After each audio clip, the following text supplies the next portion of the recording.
Top 10 Tech Tip Times! Welcome to Top 10 Tech Tip Times.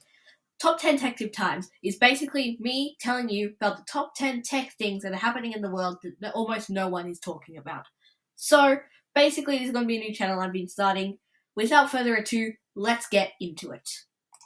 Dal-E. Oh yeah, Dal-E.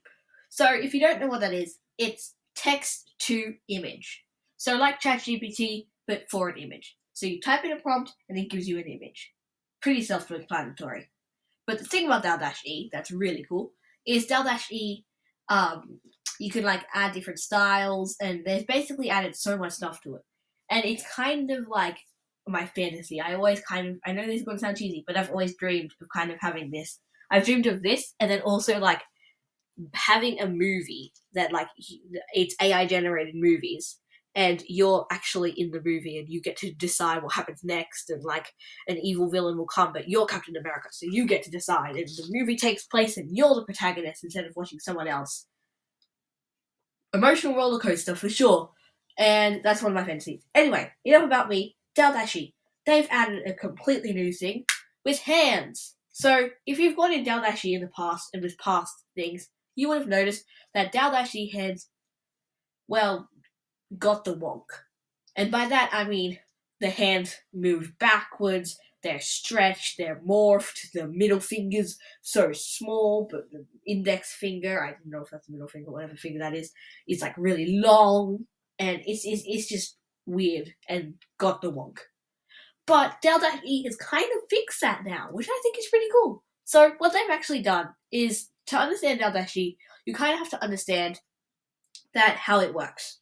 So in a nutshell, Dal-E was created by a whole bunch of people, aka OpenAI, saying, we're going to put all these photos into this AI, artificial intelligence. We're going to grab all these photos into it, and we're going to ask it to turn all those photos into an individual photo.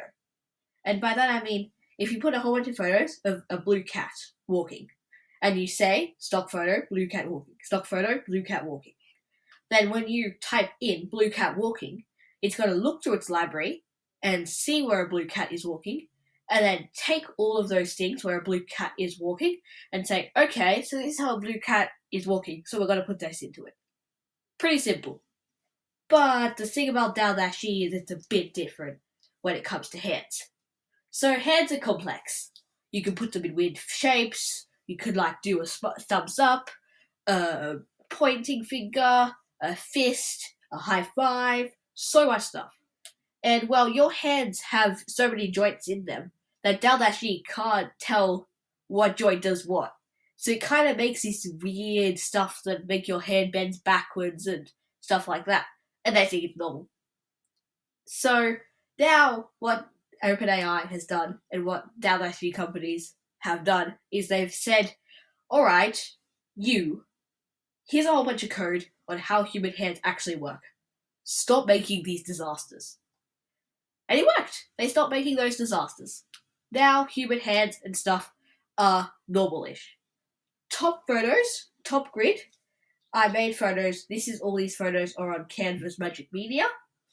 And the top two, I made all of these with the exact same prompt. They actually came out of the same batch.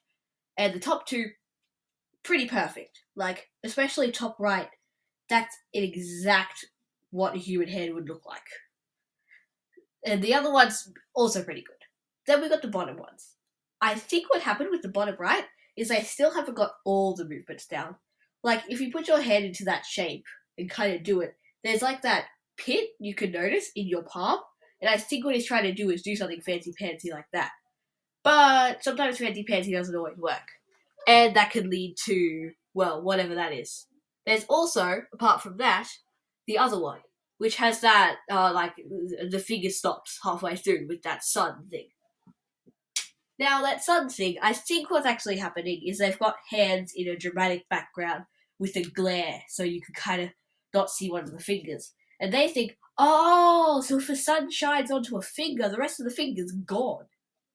Which sounds silly, but, like, it makes sense to Dal-E. So, they fixed that now, which I think is something that has gone without notice and swept under the rug.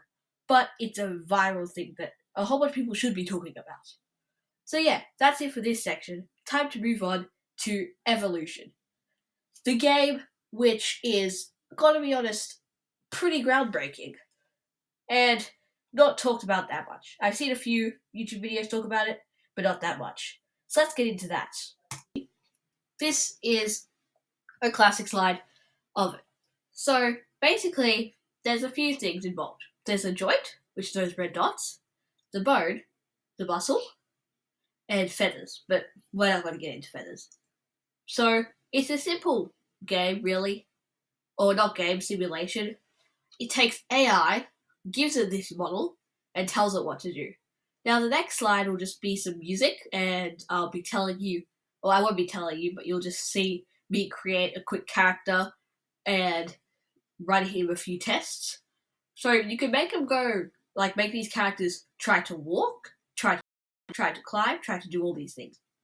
But the thing about it is that all these characters can't actually, like, they don't have any resources to do so. And by resources to do so, I mean they don't really actually have any, what's the word?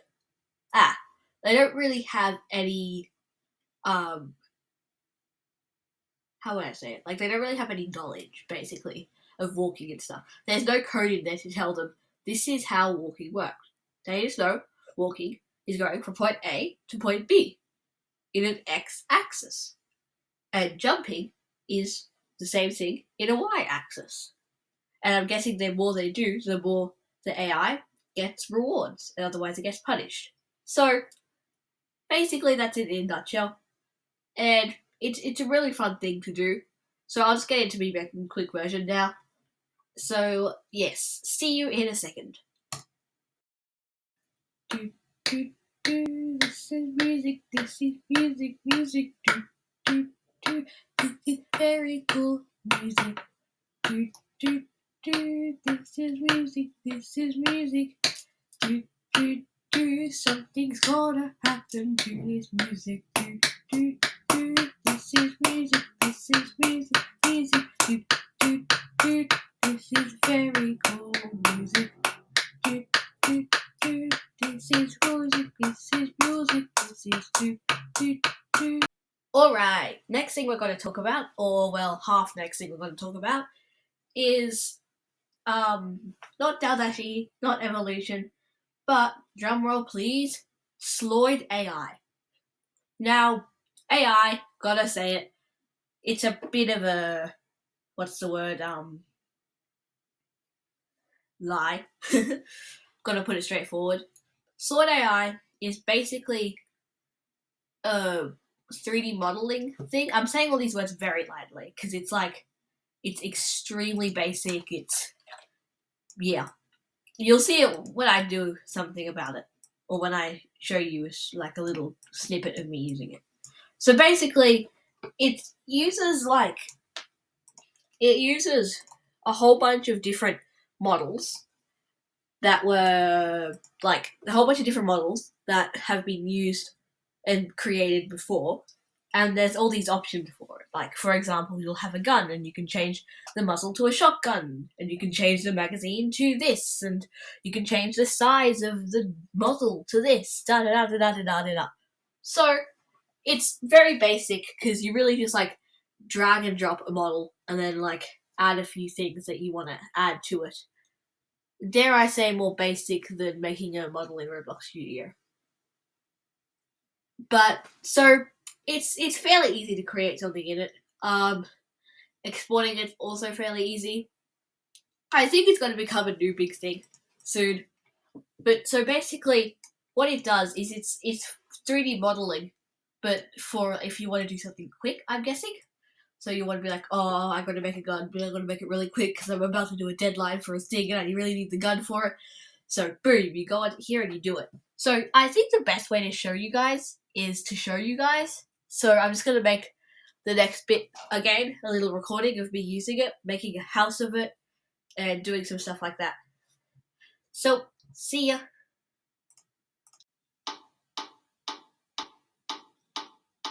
There's a beat it's a beat. It is a beat for this really cool music. And now the beat's faster.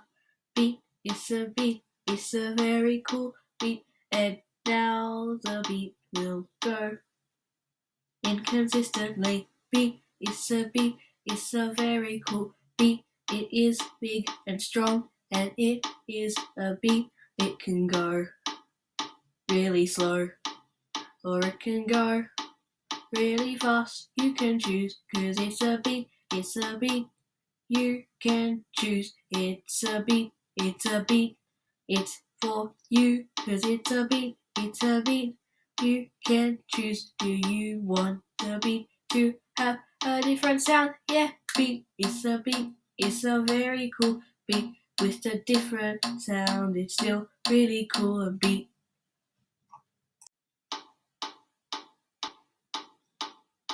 It's a beat, it's a beat, it is a beat for this really cool music. And now the beat's faster. Beat, it's a beat, it's a very cool beat. And now the beat.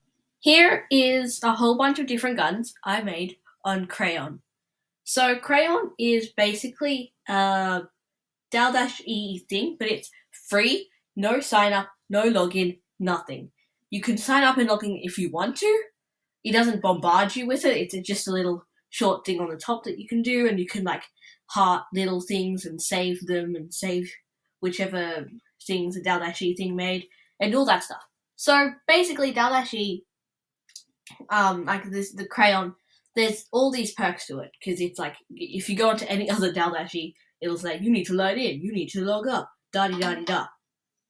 But on this, you just get what you want when you want.